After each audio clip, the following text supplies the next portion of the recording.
10:34 de la mañana, ¿qué tal, oyentes? Bienvenidos a En Contexto por los 92.3. Mi nombre es Angie Cantillo y como siempre les digo, es un placer poder saludarlos y acompañarlos a esta hora de la mañana. Ya vamos a arrancar con el balance de informaciones nacionales.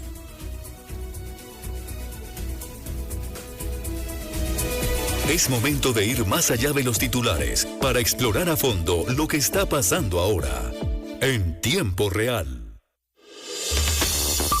¿Qué está ocurriendo a esta hora de la mañana? Por supuesto que vamos a hacer un balance por las conferencias de prensa que, por ejemplo, se han desarrollado hasta este momento. Una de ellas es la que se realizó en la Universidad Nacional con respecto a cómo percibimos los ticos, la llegada de extranjeros a nuestro país que se quedan precisamente pues viviendo aquí. Según el estudio de la Universidad Nacional, los ticos creen que los extranjeros se están adueñando, entre paréntesis, lo cito textualmente, fue la palabra que utilizaron, de las costas de nuestro país. Esta es una información que actualmente está en desarrollo, es un estudio que la Universidad Nacional está presentando y que actualmente están en conferencia de prensa. Nuestro compañero Leo Sandí se encuentra en el lugar dándole cobertura a la noticia y muy posiblemente en unos minutos vamos a tener detalles. Ya está conmigo también aquí en cabina don Luis Fer, a quien saludo. Muy buenos días. Buenos días, Angie, buenos días a todos los que nos acompañan ya en Contexto. Hoy no está haciendo sol, hoy está frío, está nubladito aquí. Sí, está muy frío, toda la mañana está bastante fría. Quiero arrancar también la mañana con buenas noticias porque eso siempre hay que celebrar. Cuando hablamos de que hay empleos, se celebra y mucho ojo porque la empresa Arcos Dorados, franquicia que opera la marca McDonald's en nuestro país, va a ofrecer 50 puestos de trabajo en 6 ferias de empleo durante este primer trimestre del año. La primera de ellas está aquí nomás a la vuelta, 28 de enero en Río Oro, Santa Ana. Esto en los sucursales, en los restaurantes de esta cadena. El 29 de enero en San Rafael de Escazú. El 21 de febrero en la municipalidad de Escazú. El 26 de febrero en Paraíso de Cartago, el 19 en Sabana y el 26 en Moravia.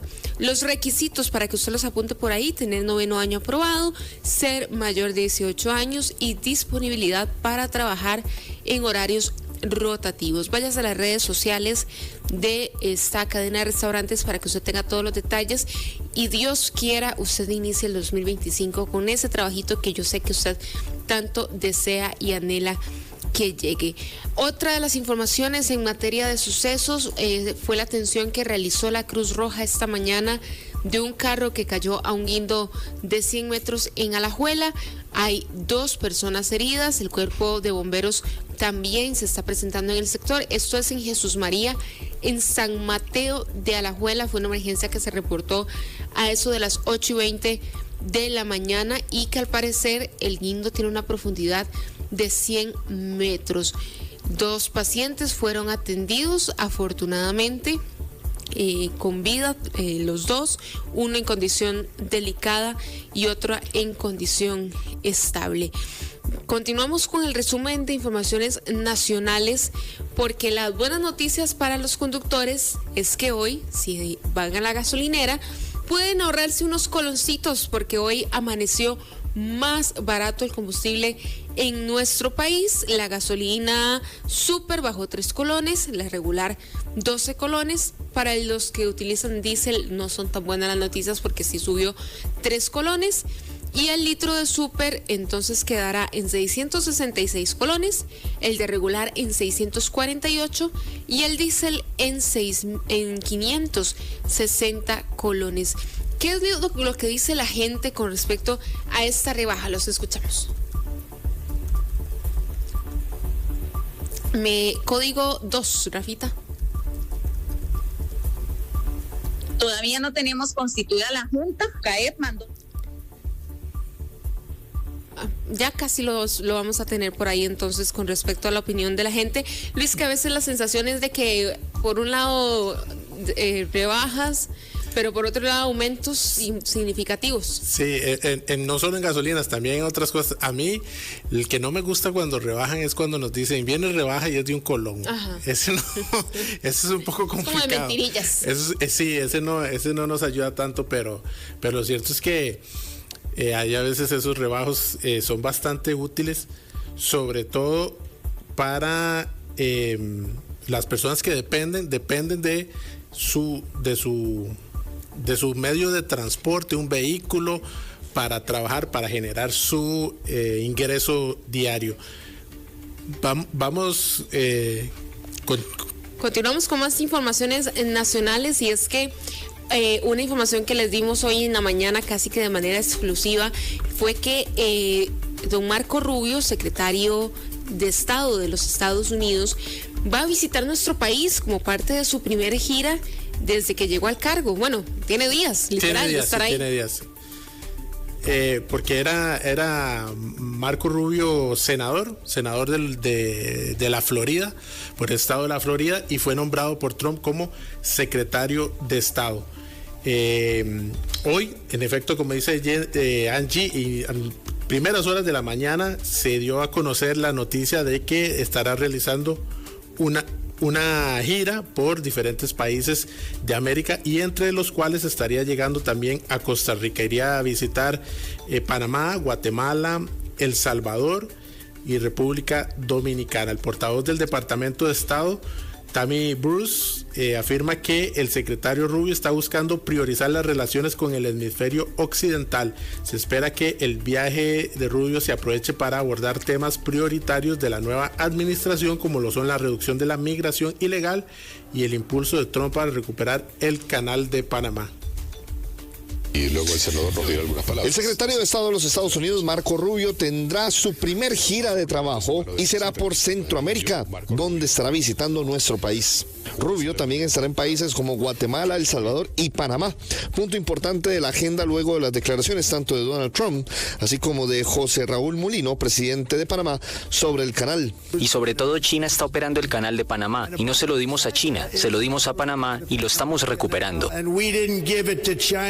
To Panama, and we're taking it back. El canal de Panamá no fue una concesión ni una dádiva que hizo los Estados Unidos. Mientras en Guatemala y El Salvador el tema será sobre lo migratorio y cómo mejorar las fronteras para los migrantes que intentan llegar a Estados Unidos. En un comunicado de prensa por parte de la portavoz del Departamento de Estado, Tammy Bruce, señaló que tratar con los países vecinos es un elemento vital para atajar la migración, cadenas de suministro y el crecimiento económico.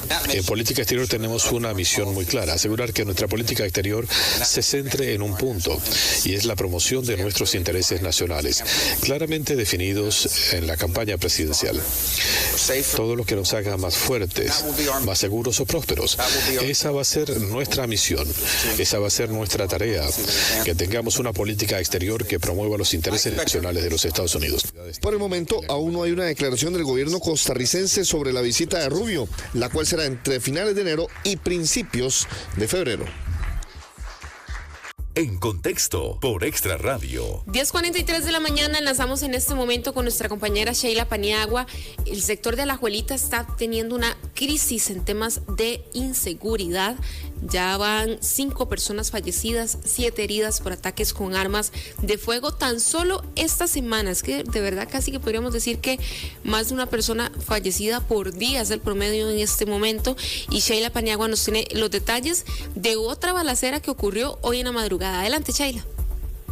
Sí, Angie, efectivamente, otra balacera más en Alajuelita. En esta ocasión se dio en Concepción, y ahí una persona falleció y 2 personas víctimas colaterales que sufrieron graves heridas, ¿verdad? Un adulto mayor de 69 años que fue herido en el glúteo, así como también otro joven a quien hirieron en su rodilla.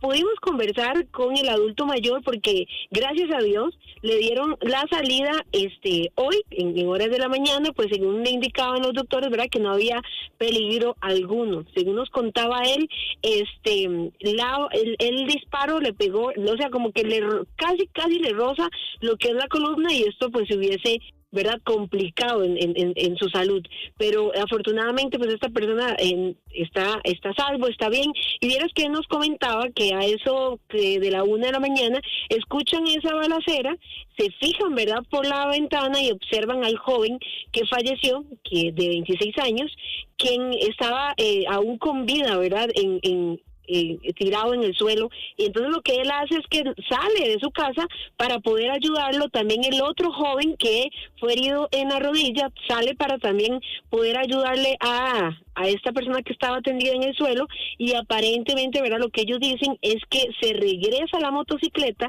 en la que viajaban dos presuntos sicarios y nuevamente vuelven a disparar contra las personas que estaban ahí, impactándolos a ellos dos. ¿Qué hacen ellos? Bueno, se tiran al piso, incluso el adulto mayor tenía parte de su rodilla y de su pierna raspada, porque él se tira al piso para evitar, ¿verdad?, que estas personas se regresen y los vuelvan pues a herir. El miedo de él, incluso nos dijo, era como que la motocicleta otra vez se regresara y que le dispararan, ¿verdad?, mientras él estaba ahí tratando de resguardarse. Pero una situación lamentable, usted lo decía, Angie, ya son 5 muertos, ¿verdad?, producto de estas balaceras, 7 heridos, incluso, bueno, el lunes que se reportó el triple homicidio en Tejarcillos, después, horas después, se da también otros 2 heridos más en esta misma zona, en Tejarcillos, y ya pues ahora otro fallecido, pero esta vez en Concepción de Alajuelita. Una situación lamentable. Lo que indicaba el ministro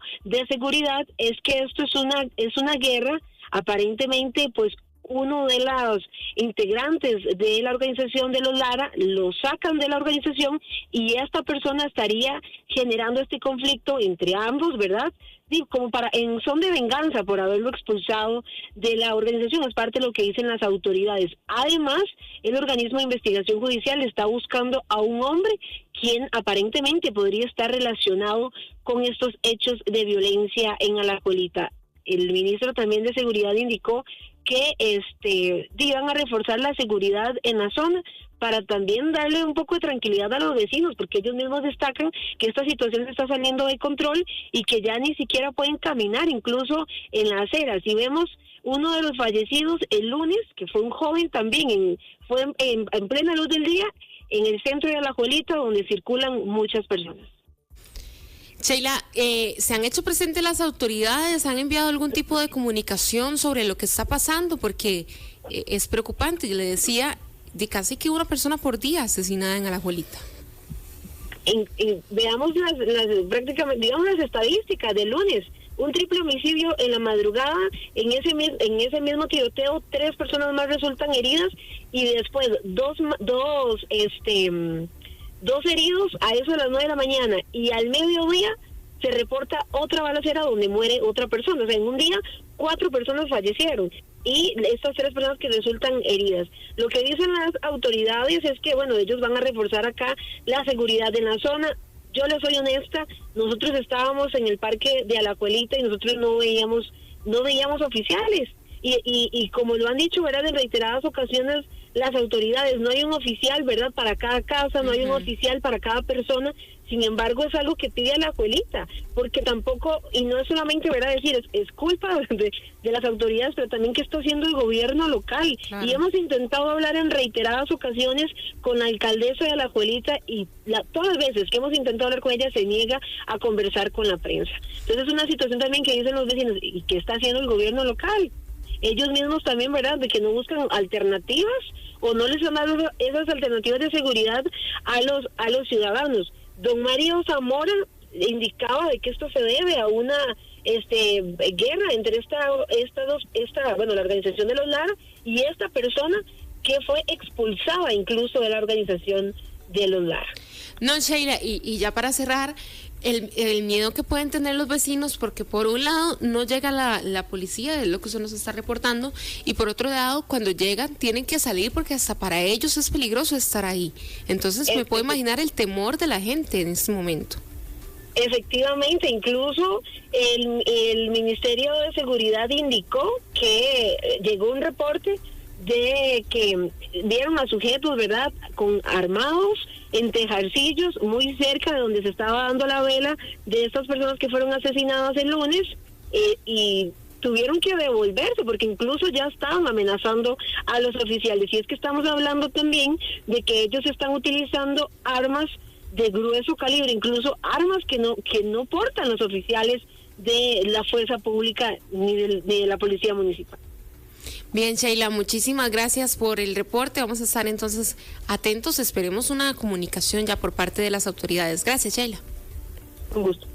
Continuamos con las informaciones nacionales. Otra de las noticias que acaparan los titulares hoy son los decomisos de celulares que hizo el OIJ por el caso Madre Patria, que recordarán ustedes, esto fue un caso muy sonado hace 7 meses, con gran cantidad de allanamientos, un gran despliegue de personal por parte de las autoridades. Además, es el segundo expediente más amplio y complejo que maneja actualmente el OIJ. Esta organización se dedicaba por medio de testaferros a apropiarse de propiedades, viviendas y otros bienes de personas adultas mayores, sobre todo de extranjeros. Hay personas descontando prisión preventiva de hasta 1 año mientras se realiza la investigación. Hay involucrados oficiales de tránsito, varias personas que trabajaban en el sector público, 2 personas de nacionalidad española, y ahora resulta que también están los decomisos de los celulares, por ejemplo, al diputado Leslie Bojorges del Partido Unidad Social Cristiana, a la alcaldesa de San Ramón, al viceministro del MOB. Fueron parte de las personas a las que decomisaron el día de ayer los celulares. Al respecto se refiere don Randall Zúñiga, director del OIJ. Don Randall, ¿se puede referir a las declaraciones que dio hoy en conferencia de prensa don Juan Diego Castro sobre una situación en San Ramón? En cuanto a las declaraciones que se dieron hoy en una conferencia de prensa en Casa Presidencial, es importante destacar que como parte del caso Madre Patria, se dieron el día de hoy 5 decomisos de celulares a 5 personas diferentes. Esto contando con una orden de juez y también con la dirección funcional del Ministerio Público. Es importante destacar que todas las acciones que realiza OIJ siempre se hacen dentro del marco regulatorio de este país, y en este caso pues es una continuación o una ampliación del caso principal de Madre Patria. Recordemos que en ese entonces pues lo que teníamos era una situación relacionada con fraudes registrales y también con algún tipo de facilitación de las actividades criminales presuntivamente por parte de algunos funcionarios públicos. Entonces, dentro del orden de la investigación, pues el día de hoy, en las horas de la mañana, se realizó este operativo policial en el cual se logró decomisar 5 teléfonos celulares. En Contexto, por Extra Radio.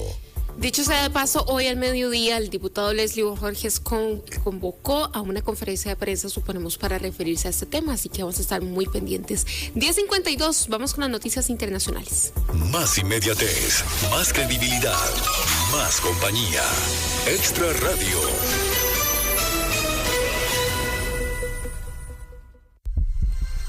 Nos acercamos al corazón de las noticias mundiales para escuchar el latido global por Extra Radio. Bien, nosotros continuamos con la mirada puesta en Estados Unidos y hablando de noticias que están sucediendo. Acaba de terminar de hablar Donald Trump en el Foro Económico Mundial. Está recién concluyendo esta vía virtual, pero eso lo podemos tener más adelante en las próximas ediciones noticiosas del Grupo Extra. De momento, siempre con Donald Trump, una también noticia que ayer generó mucho mediáticamente fue el tema de la avispa. De la avispa, siempre, cada vez que hablamos de este tema, alguien dice la avispa, y no está uno acostumbrado tal vez a ese término. Una obispa de Washington que le rogó a Donald Trump para que tuviera piedad con los homosexuales y los migrantes, y Donald Trump calificó esto de desagradable y le pidió disculpas. Vamos a escuchar la información. Extra, en Contexto, por Extra Radio. Quedarnos en la superficie no basta. Ahora profundicemos el análisis y la discusión de lo importante para encontrar respuestas. Vamos a fondo. 11:04 de la mañana, continuamos con más de En Contexto. El día de hoy llegará a la Asamblea Legislativa el presidente de la República, don Rodrigo Chávez, acompañado de su gabinete, para unirse a la conmemoración de los 200 años de la Asamblea Legislativa. Y sobre el tema queremos hablar con don Alejandro Mora Hernández, quien es historiador y que nos acompaña esta mañana en Contexto. Muy buenos días, don Alejandro, ¿qué tal? ¿Cómo está? Buenos días, ¿qué tal? ¿Cómo están ustedes? ¿Cómo anda todo? Todo bien, gracias a Dios. Don Alejandro, quisiera hacer como un balance de todo lo que ha sido la Asamblea Legislativa, que sin duda alguna es un poder vital en nuestro país. Pero voy como para atrás. Primero, llegamos a un bicentenario de la Asamblea Legislativa donde el presidente de la República dice: voy a ir porque como un buen costarricense y por respeto, pero no como que sea mucho de su agrado visitar la Asamblea Legislativa, que ha sido una relación de constante enfrentamiento entre el presidente y los diputados. Y no sé si usted recordará si alguna vez estuvo así de fraccionada la relación entre ambos poderes. Claro, Angie. Sí, vea, en este caso, pues nuestra larga data de vida democrática no ha estado exenta de este tipo de situaciones. Incluso, ayer cuando me contactan y pues me hacen la invitación para estar acá en este programa, estuve revisando un texto que se llama Historia del Poder Legislativo Costarricense de Felipe Fernández, precisamente para tener un poco de contexto en ese aspecto. Y bueno, dentro de lo que uno sabe, más lo que estuve revisando, sí se han dado varios momentos. Inclusive hemos tenido presidencias que han llegado a la osadía de entrar por la vía democrática y de un pronto a otro suspender el orden constitucional, hablando por ejemplo de dejar inactivo al poder legislativo o al judicial. Por ejemplo, José Joaquín Rodríguez, que es el que tengo tal vez ahorita más claramente, pero que incluso en transiciones como las de la dictadura de los Tinoco, la transición entre don Juanito, el gobierno del conocidísimo Juanito Mora hacia los Montealegre, y en otros momentos determinados, la llegada de la dictadura de Tomás Guardia, se han dado esas rupturas. Eso no quiere decir que tal vez la dinámica haya sido así de agresiva o así de compleja como la tenemos hoy en día, pero de que se han dado, se han dado. Don Alejandro, bien lo decía usted, es la Asamblea Legislativa vital para ser una de las democracias, y me atrevo a decir la democracia tal vez más sólida que tenemos en Latinoamérica. No, totalmente. Eso es garante de el diálogo, ¿verdad? Es una forma en la cual hemos logrado establecer una transparencia, una búsqueda de opiniones, ¿verdad? De hacer llegar a varios puntos de vista en un espacio, y no en vano, pues es el primer poder de la República. A veces las personas consideran que es la presidencia, pero no, en este país es el poder legislativo, este sistema que tenemos. Entonces sí, es totalmente válido decirlo. Sin este órgano, ¿verdad?, legislativo, pues capaz que no tendríamos lo que tenemos hoy en día en este sentido. Se dice que la Asamblea es la voz del pueblo porque somos nosotros quienes elegimos a quienes ahí nos representan, pero ¿cree usted que debería ser, como se ha planteado en algún momento, la elección más directa, de votar directamente por personas y no por partidos, que la gente a veces siente que tal vez no lo representa como tal el diputado del partido, sino un diputado en específico?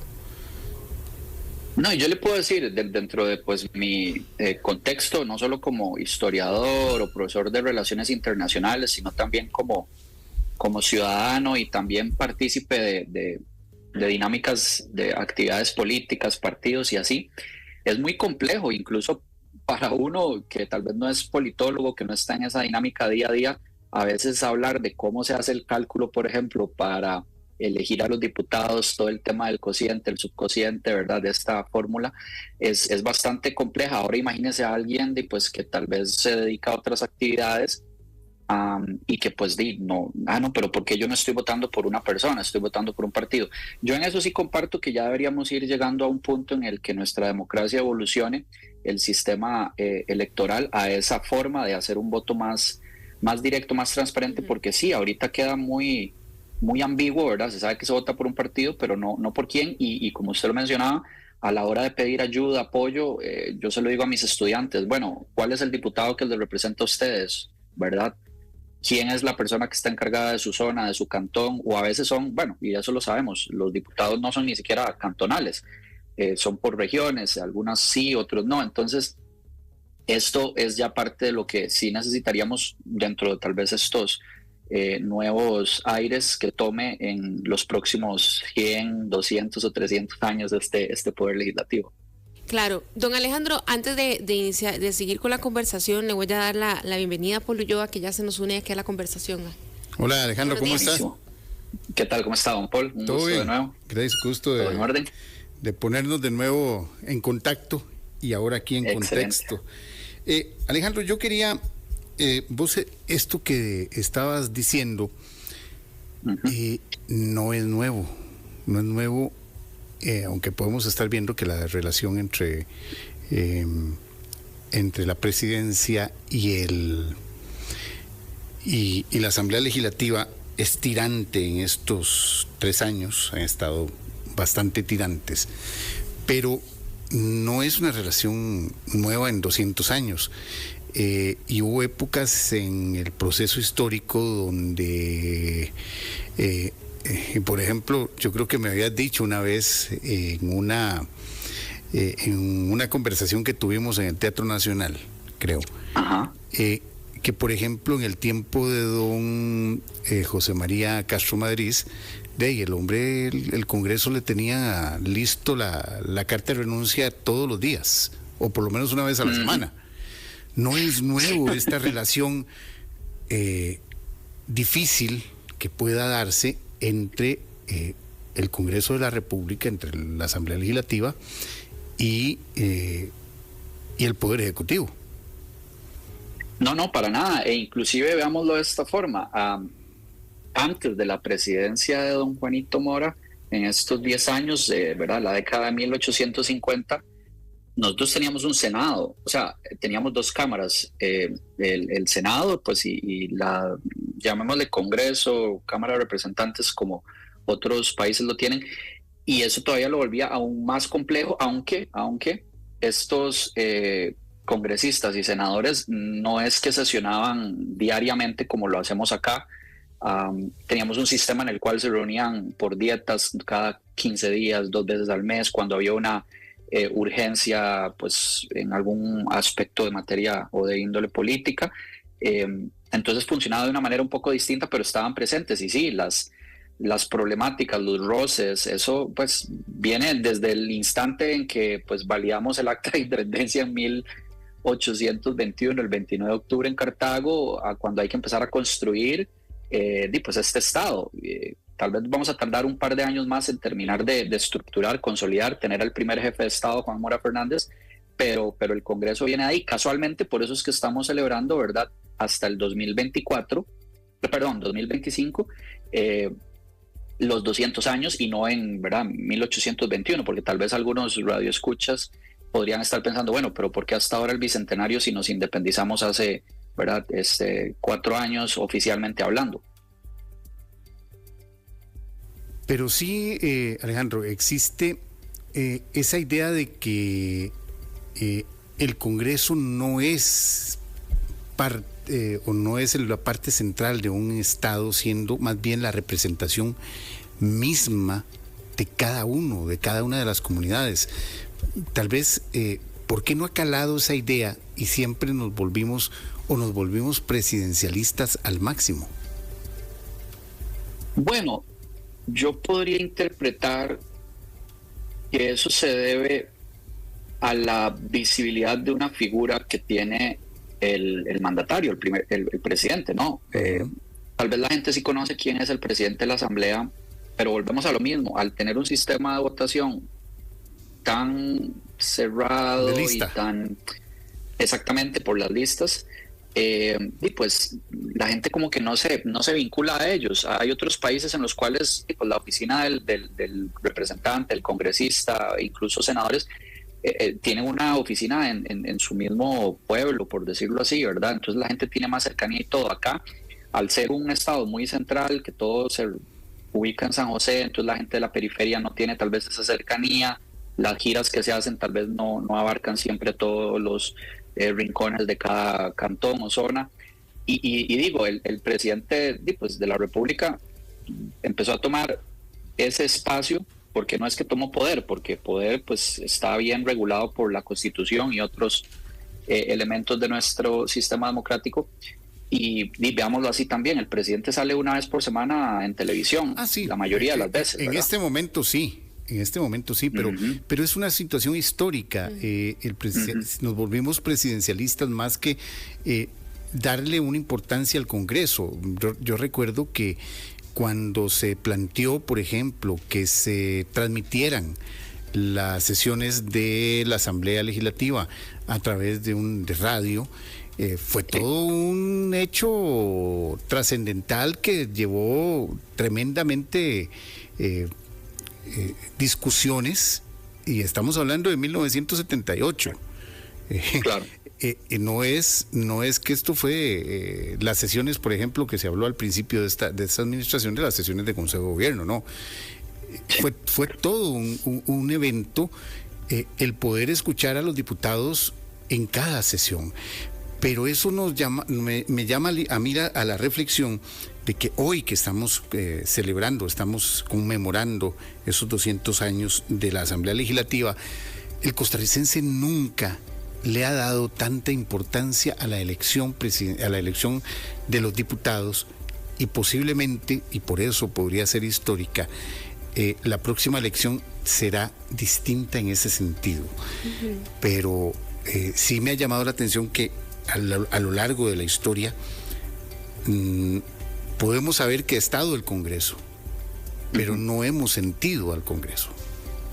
Bueno, pero véalo así también, don Paul, que el presidente actual está dando mucho énfasis a ese tema que usted acaba de señalar, ¿verdad? Entonces eso está funcionando a manera de herramienta, de instrumento, de decirle a la gente ponga la atención al Congreso, porque yo se los digo y porque necesito 40 y ¿qué están apuntando? 48, 46 exactamente.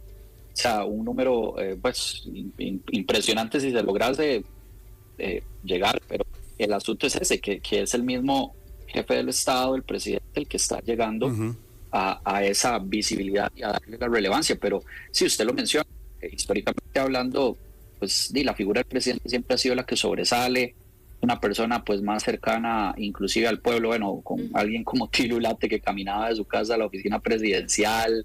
Don Cleto. Qué sé yo, don Cleto, exacto, que ahí vivía por el Morazán en sus últimos años. El mismo don Ricardo, que andaba en el tranvía, que bajaba de casa al Palacio Nacional. O que iba a las oficinas de gobierno, ¿verdad? Sí, bajaban en el tranvía y todo, y pues la gente le podía ver ahí leyendo el periódico mientras andaba en el viajecito y todo.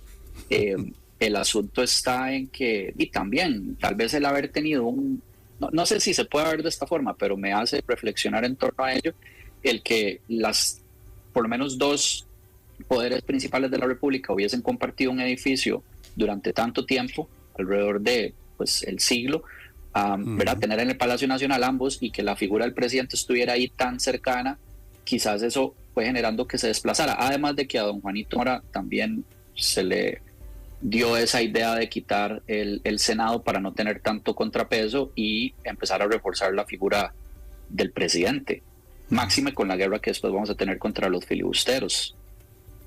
Bueno, ese punto no lo había analizado desde ese punto de vista. Alejandro, muchísimas gracias por habernos acompañado.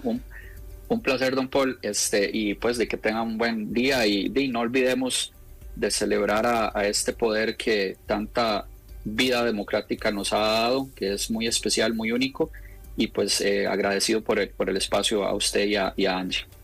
Perfecto, Alejandro, muchísimas gracias. Vale, que tengan buen día. Gracias. Bueno, Antes de que la voz salga huyendo de la garganta de Angie, estamos ya con otra cosa, ¿verdad? Sí, ya tenemos con nosotros en cabina a nuestro compañero Justin de Diario Extra, que nos va a contar sobre un comunicado que recientemente acaba de compartir Presidencia, ¿verdad? Del futuro de CINART, de Canal 13 específicamente. Bueno. ¿Qué tal, Justin? Todo bien, muchas gracias a los escuchas y a Angie, a don Paul por el espacio. Sí, correcto, no solo fue un comunicado, fue incluso casi que una cadena de televisión, porque en vivo anunciaron lo que se ha venido diciendo desde hace mucho. CINART no está aguantando el ritmo a otros medios de comunicación y el panorama no luce muy bien. De hecho, palabras más, palabras menos, ahí el Ministerio de la Presidencia, doña Laura Fernández, estuvo presente, igual que don Francisco Sandí, que es el director del medio, y lo que señalaron es que apenas van a poder sobrevivir a flote en 2025. Entre las razones mencionaron varias, hablaron un poco de la Contraloría, sobre el tema de la publicidad y el financiamiento, sobre un criterio donde inicialmente las instituciones de gobierno tenían que otorgar el 10% de su publicidad a CINART, que ellos serán los encargados de la agencia, y que la Contraloría salió a decir que no existía criterio técnico para esto. Y hablaron también un poquito del tema de la reputación, que yo creo que es interesante ver a una institución de gobierno hablar de reputación, de que la comisión de la Asamblea no les benefició en cuanto a su reputación, y muchos clientes externos decidieron alejarse un poco del canal. Ese punto es interesante, puesto que hablamos de una crisis reputacional debido a acciones que han llamado poderosamente la atención, que están bajo investigación, pero que sí se consideran como prácticas que no se habían visto en otras administraciones del CINART, en particular. El CINART ha tenido un proceso de transformación que no se entiende. Nadie le ha metido el dedo realmente desde que se creó en 1978-79, con don Óscar Aguilar Bulgarelli siendo su primer director, que tenía una idea muy concebida de qué era el CINART. El CINART era el medio cultural del Estado. Claro. Y tuvo noticieros, y tuvo periódico, y tenía una revista, tiene radio, tiene 2 emisoras de radio, y siempre se vio como el aspecto cultural incluso estaba bajo la tutela del ministro de Cultura. Correcto. Luego, cuando lo hacen sociedad anónima, y viene esta ley que le da el 8% de toda la publicidad estatal, es cuando se da el plan de rescate, digámoslo así. Pero ahora yo no logro entender por qué, y ahí sí, ellos esperaban, ellos se vieron, por conocimiento de causa les cuento, les llegó una oleada de tantas cosas que tenían que hacer que no dio capacidad. No dio abasto. De hecho, yo creo que esa es una de las preocupaciones expresadas hoy en día por su actual director, porque dentro de estos planes remediales está contemplado los despidos, y de hecho la ministra de la Presidencia lo dijo así: reducir al CINART a su capacidad mínima, es decir, que se mantenga funcionando, pero con lo mínimo posible, para ver si acaso así pueden contener una institución o salvar una institución mientras le encuentran un nuevo rumbo, porque eso es parte de lo que mencionaba también don Francisco Sandí. Ellos no pueden competir con otros canales o con otros medios por el tema que ellos no pueden transmitir partidos de fútbol, no pueden transmitir programas de tipo revista, tipo sociales, no pueden, que ellos se deben de mantener en esta parte meramente cultural, informativa. Exactamente, meramente informativa, meramente educacional, tal vez por así decirlo. Entonces que eso era una de las debilidades que él veía en el planteamiento del CINART, que ellos no tienen cómo competirle a otros canales de transmisión nacional. Bueno, el CINART jugó un papel muy importante durante la pandemia como brazo del Ministerio de Educación Pública. Recordemos que se daban clases. Claro. Y ese fue su gran Esa es la gran idea. Sí. Yo diría que ahí fue donde se retomó el ideal para lo que había sido creado. Claro. Entonces, yo lo que temo es que este sea el primer anuncio oficial ya, porque ya se venía dando el campanazo de que iban a ver que tenía problemas y que los problemas y que esto, pero me parece que este es el primer campanazo para un cierre de una institución que tiene demasiado valor, tiene mucha gente valiosa, muchísima gente valiosa, pero no solo eso, sino que es valiosa para el país. Claro. En todo sentido. Canal 13 es, sin lugar a dudas, el único canal que podía llegar a todo el país. De hecho, yo creo que, don Paul, justamente eso que usted menciona es como la advertencia que se hace. Doña Laura lo que decía era que no iban a mantener ninguna institución que no estuviera dando rendimientos, y que por segundo año SINART requiere de 1.000 millones de dinero de Hacienda para poder seguir funcionando. Sí. Que de hecho uno se pregunta si realmente esa cifra es la completa, porque el año anterior se le dieron 1.000 millones, del cual solo ejecutaron el 60%. Este año otra vez están pidiendo 1.000 millones y habría que ver cuánto se termina ejecutando exactamente. Entonces, más o menos esa es la situación.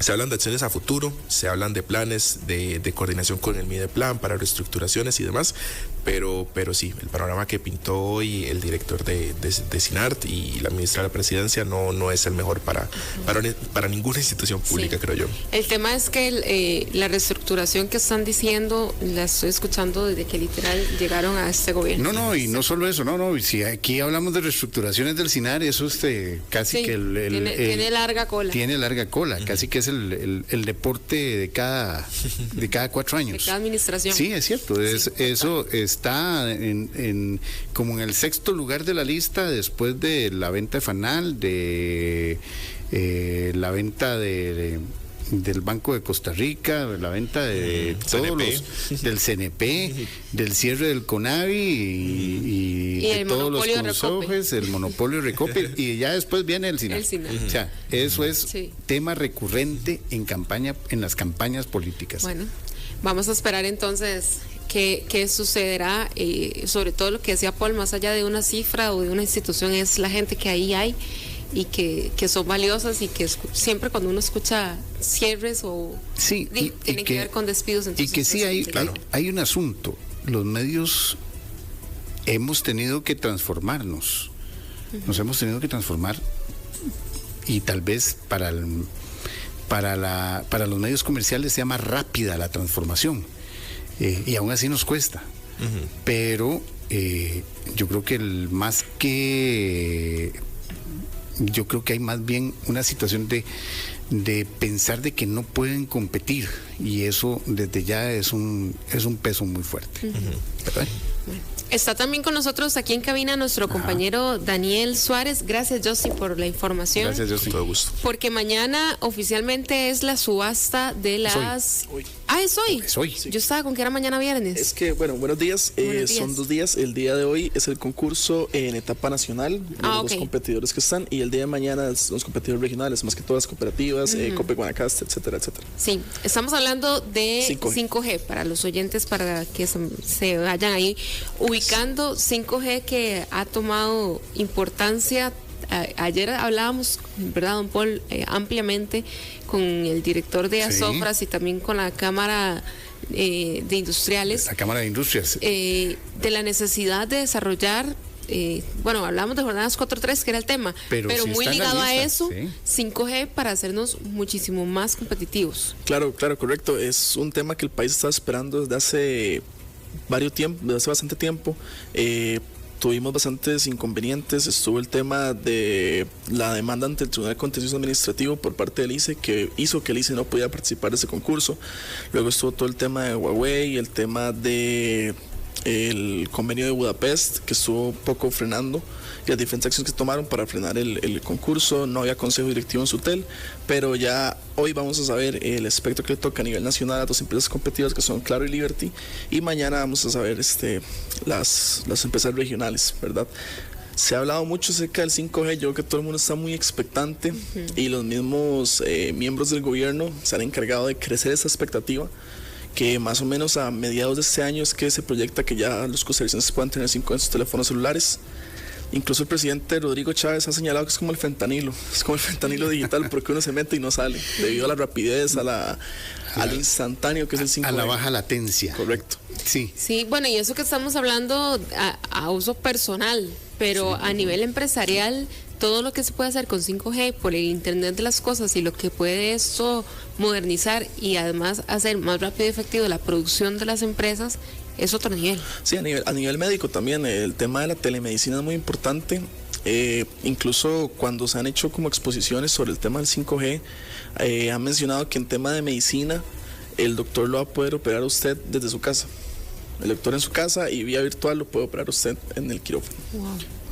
Bueno, y también desde el punto de vista de seguridad, ahora que hablamos tanto de problemas de seguridad, desde el punto de vista de seguridad es también una gran herramienta, porque va a permitir, la videovigilancia va a ser mucho más en tiempo real y desde lugares todavía más lejanos.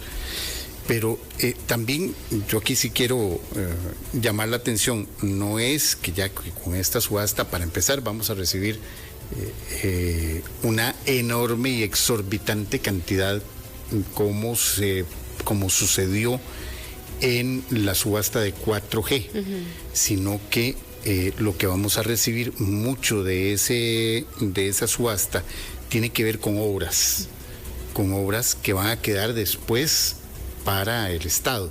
Entonces no vamos a esperar miles de millones de dólares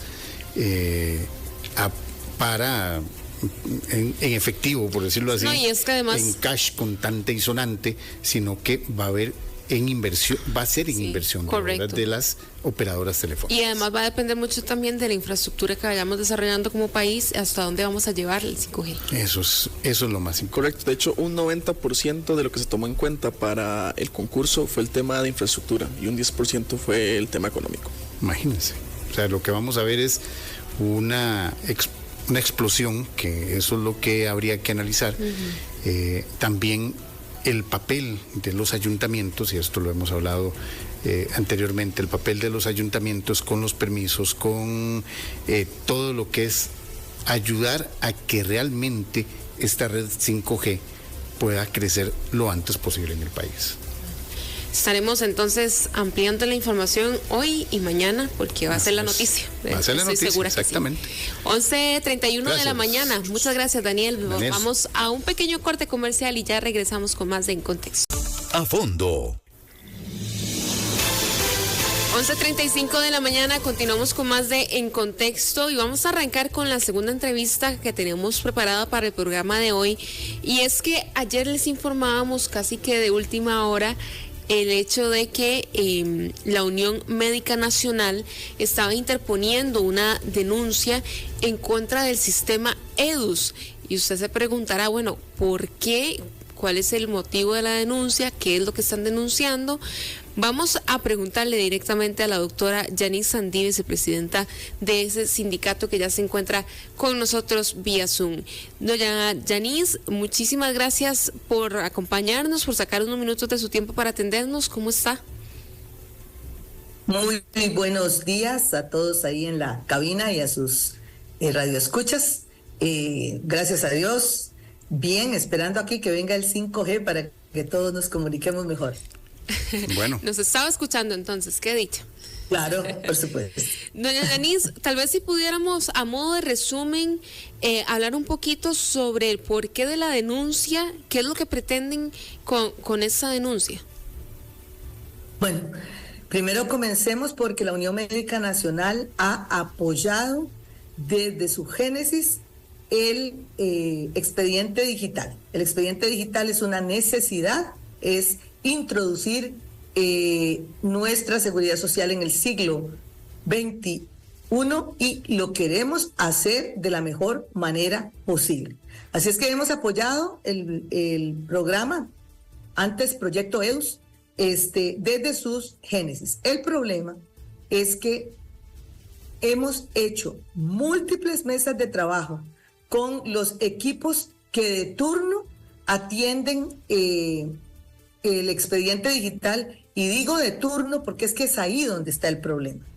Es una inestabilidad en el manejo tanto técnico como administrativo del expediente digital, lo que nos llevó a poner una denuncia no contra el expediente digital, sino contra la Junta Directiva de la Caja Costarricense de Seguro Social por incumplimiento de deberes con respecto al debido cuidado que se ha tenido que tener en un proyecto que hasta 2022 había costado más de $100 millones y que la principal herramienta que tiene la institución para la atención directa de los pacientes. Doña Yanis, déjeme le hago una pausa aquí porque quiero hacerlo como lo más ABC posible para que los oyentes puedan entendernos.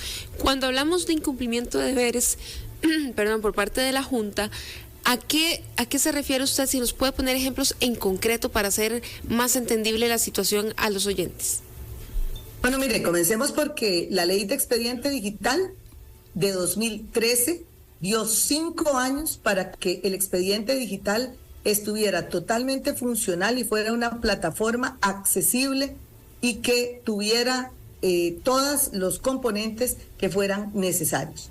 Para 2022, la Contraloría General de la República comenzó a señalar falencias serias y graves que no se estaban cumpliendo, y en 2024 esta misma Contraloría tuvo que recordar que esto no podía seguir siendo un proyecto, porque entonces era un proyecto que se pasaban de gerencia a gerencia.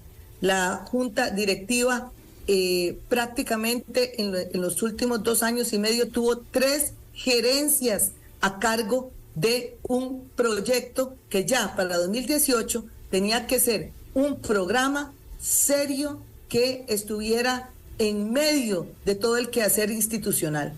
Tuvo la Contraloría que decirle, señores, un momento, paren esto no puede ser un proyecto, tienen que convertirlo en un verdadero programa serio, con una gobernanza visible. Y ese es el primer punto por el cual pusimos la denuncia, porque la gobernanza que hemos tenido es errática.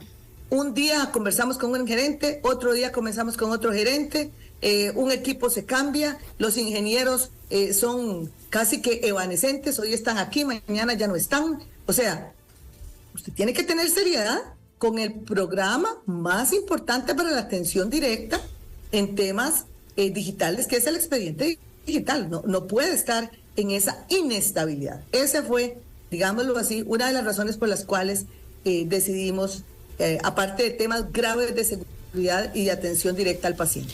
Doña Yanis, ¿cuál es la diferencia? Porque tal vez para hacer darle en contexto a nuestros amigos oyentes, ¿cuál es la diferencia de que en la caja exista un proyecto y un programa? Es que un proyecto es algo que está en construcción constante, que puede ser modificado, que puede ser cambiado. Y que puede andar por todas las direcciones como está sucediendo con el E2. Sí, señor, porque los proyectos maduran y al madurar usted dice, bueno, no, esto mejor que lo tenga la gerencia general. No, va para la médica. No, se lo devuelva a la general. No, ahora la tiene infraestructura y tecnologías. O sea, imagínese usted cómo nosotros, que el cuerpo médico es parte de los usuarios finales del EDUS, porque nosotros somos los que accesamos la plataforma para alimentarla, para ver exámenes, para tratar de ver exámenes de gabinete, que esa es otra historia ahí tremenda. Cuando usted tiene un expediente que es absolutamente poco amigable, por decirlo en términos que utilizan los desarrolladores de software, es muy poco amigable.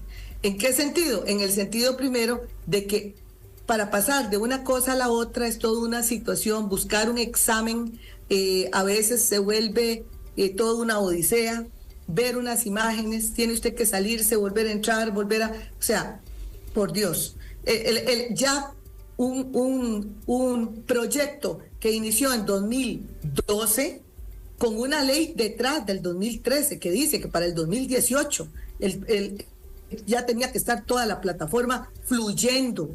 Nosotros responsablemente hemos participado en todas las mesas de trabajo posibles, les hemos señalado por favor, necesitamos esto, queremos esto, mire, cuidado con una caída, no tenemos cómo ver los pacientes, es muy peligroso quedarse a oscuras. Nos prometieron un expediente en contingencia, o sea que se cae, pero yo tengo un respaldo de mi paciente. Imagínese un paciente en emergencias o en cuidados intensivos, y usted a ciegas. Sí, eso nos pasa todos los días. Y eso que usted me está diciendo es también una de las situaciones que llaman poderosamente la atención. Siguiendo con la pregunta que le hacía, ¿hay una diferencia presupuestaria, por ejemplo, el tener esto como un programa ya definitivo? Por supuesto que sí, porque ya se le tiene que... Asignar un presupuesto. Asignar un presupuesto, una gobernanza específica, don Paul. Me explico. Con una estructura, ya tiene que haber una estructura, que no es una estructura que es móvil dentro de la institución. Tiene que ser una estructura seria, una estructura conformada, donde usted tenga el equipo técnico acá y tenga el equipo administrativo aquí. Y entonces nosotros podemos hablar con saber quién es el máximo responsable, quién es debajo del jerarca de la gerencia respectiva, quién es el funcionario que lidera el equipo que está llevando a cabo ese programa. Es una diferencia total. Nos hemos movido, don Paul, con paciencia, nos hemos movido con resiliencia, con respeto, pero ya llegó un momento en el que ya dijimos, no, esto es una falta de seriedad total, incumplimiento de deberes. ¿Por quién? Bueno, por quienes tienen que velar que la institución funcione de acuerdo al marco legal y de acuerdo a las necesidades reales de los asegurados. Que es la Junta Directiva de la Caja. Doña Yanis, sí, también tiene que ver con el resguardo de datos que son muy sensibles. Son los datos de salud de todos nosotros. Sí, don Paul, mire, yo creo que no hay datos más sensibles que resguarde el Estado costarricense que los estados de salud de cada uno de los asegurados. Usted ha utilizado la palabra correcta. Es un resguardo que legalmente le corresponde a la Caja Costarricense de Seguro Social. En este momento no hay un responsable que si pasa algo, yo tenga que señalar y responsabilizar. Bueno, don Paul, echémonos un poquito para atrás. Ajá. Echémonos al hackeo. El momento del hackeo. En 2022, por 5 meses en un agujero negro de información.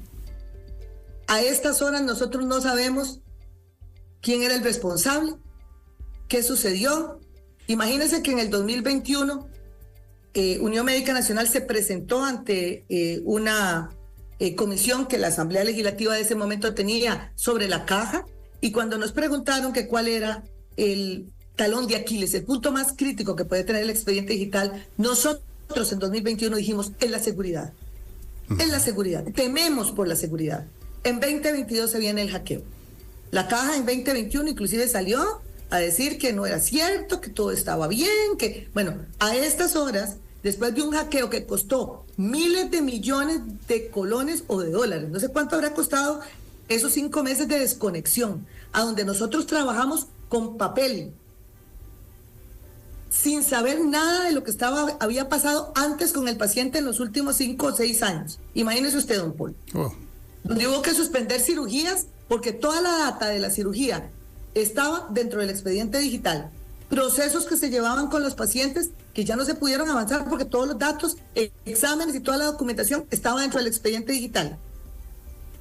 ¿Qué nivel a estas alturas? Nosotros regresamos del hackeo y nosotros pensamos que ya iban por fin a atender una observación que desde 2019 venimos haciendo, que es que por favor entremos con la firma digital, que el ingreso con firma digital, que además está respaldado por la ley de firma digital, era lo más seguro para todos, porque usted no puede ingresar si no es usted su firma digital. Bueno, para 2022 la Contraloría también demostró que había 9,000 funcionarios. Imagínese usted que ya estaban o pensionados o ya no trabajaban, habían desistido de trabajar con la caja o habían fallecido, que tenían acceso a la EDUS. Eso sí me ha sorprendido, doña Yanis, ese acceso que tiene gente que ya no trabaja en la institución, y quiere decir que nuestros datos pueden estar a merced de cualquier persona que ya no trabaja en la caja, que puede revisar de forma irresponsable o para otros fines, y que no se han cerrado esas puertas. Y, o sea, todavía el año pasado, don Paul, nosotros presentamos una denuncia de un colega que es miembro de la Comisión EDUS de Unión Médica Nacional y que se había pensionado ya, y que le estaban pidiendo un cambio de clave para el EDUS, que no había hecho el cambio de contraseña, el hombre pensionado. ¿Qué pasó, cabrón? Y tuvimos que acudir nosotros oficialmente con un abogado a hacer todo el trámite y decir, un momentito, no, ¿cómo es esto? A ver, alguien que nos explique esto. El año pasado.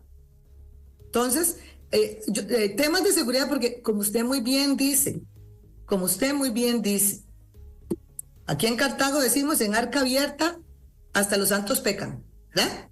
Entonces, ¿cómo es?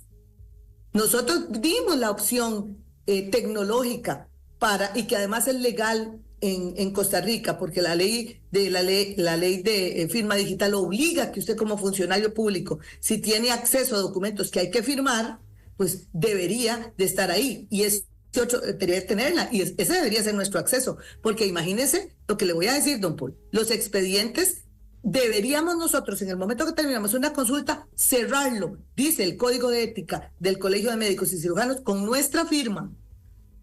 Nada de eso se va con firma. Nosotros hacemos recetas digitales y eso va sin firma. Así como estás escuchando.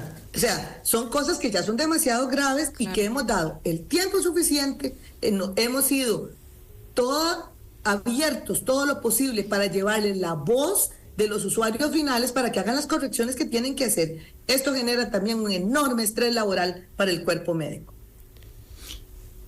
Doña Yanis, yo le quería consultar porque usted nos hablaba y le voy a ser muy sincera, yo tengo un caso tan cercano a todo lo que usted está diciendo que comprendo completamente porque, por ejemplo, mi mamá recientemente fue operada justo en pandemia y esta es la fecha donde no le han podido dar un seguimiento de su operación porque nadie sabe ni siquiera de qué la operaron, ni cómo la operaron, ni en dónde siquiera, porque no hay un historial justo porque fue en ese momento donde ocurrió todo.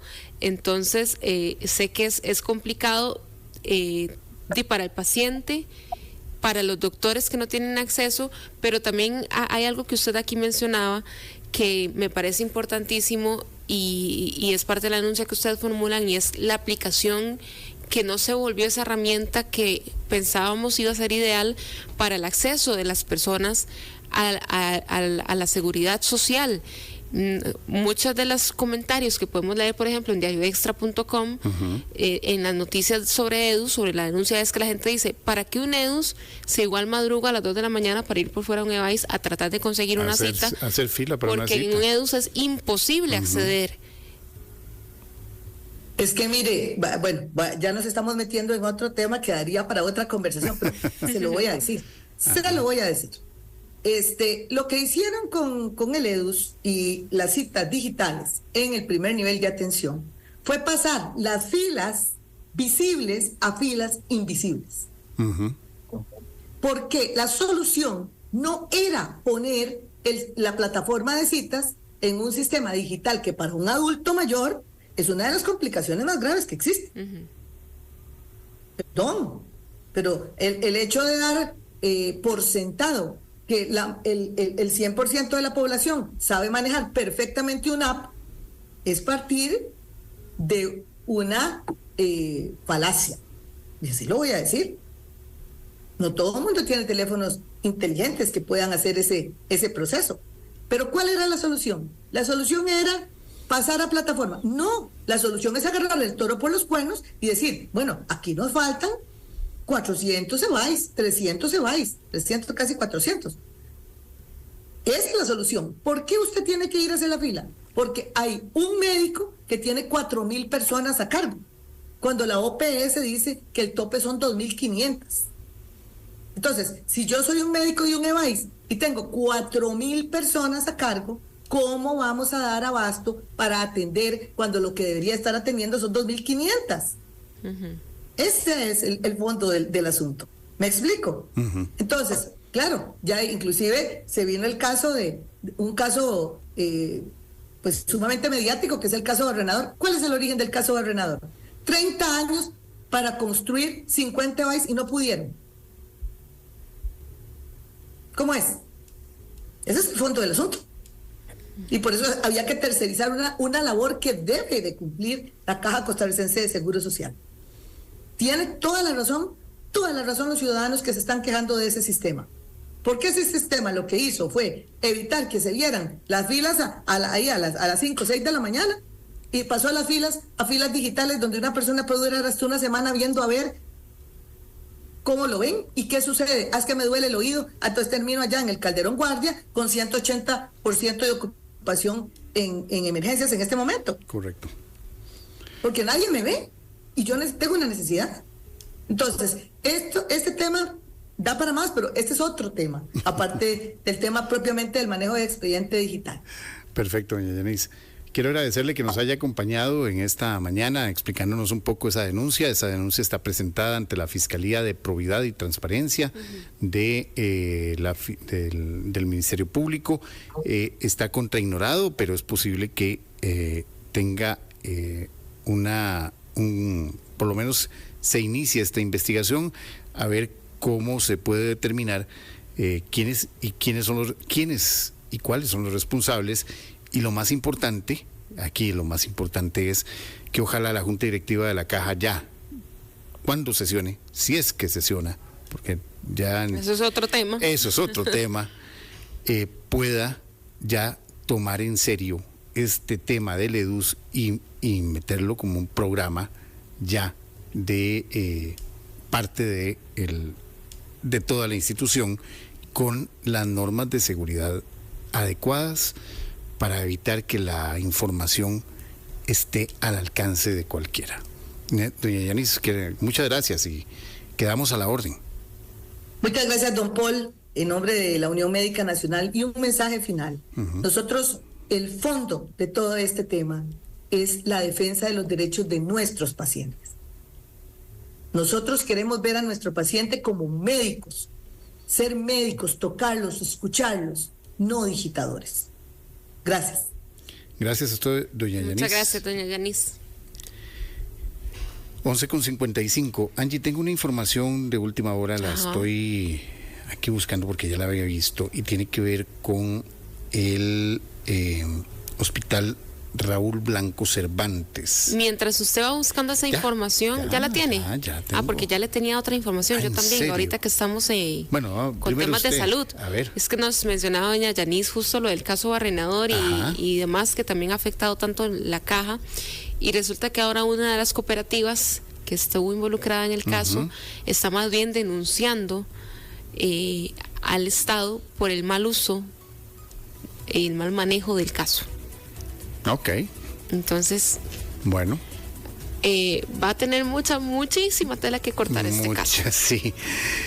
Y la información que yo les decía, la Sala Constitucional resolvió y acogió, se declaró con lugar un recurso de amparo que presentaron contra la Junta Directiva de la Caja Costarricense del Seguro Social por el Hospital Raúl Blanco Cervantes. Este recurso de amparo fue presentado por un usuario relacionado con la construcción del nuevo hospital para las personas adultas mayores, y expone que el proyecto inició en el 2009 y se ha incluido la contratación de estudios preliminares de viabilidad, los cuales no han identificado obstáculos relevantes para su continuidad, pero se solicita que se inicie ya o se levante la suspensión. Recordemos que la Junta Directiva de la Caja, anteriormente, no la actual, había sacado de la lista de prioridades la construcción del Hospital Blanco Cervantes. Ahora la sala está dando 2 meses de plazo para que se culminen los estudios de factibilidad del proyecto del Hospital de Geriatría y Gerontología y que se inicie ya este proceso de construcción del nuevo hospital. Y tomando en cuenta que se vienen ya casi en los próximos días el informe que va a hacer Bomberos también sobre el hospital. Exactamente, eso lo estamos esperando. A ver qué dice el Cuerpo de Bomberos sobre Yo creo que va a rectificar lo que ya muchos sabemos. Exactamente.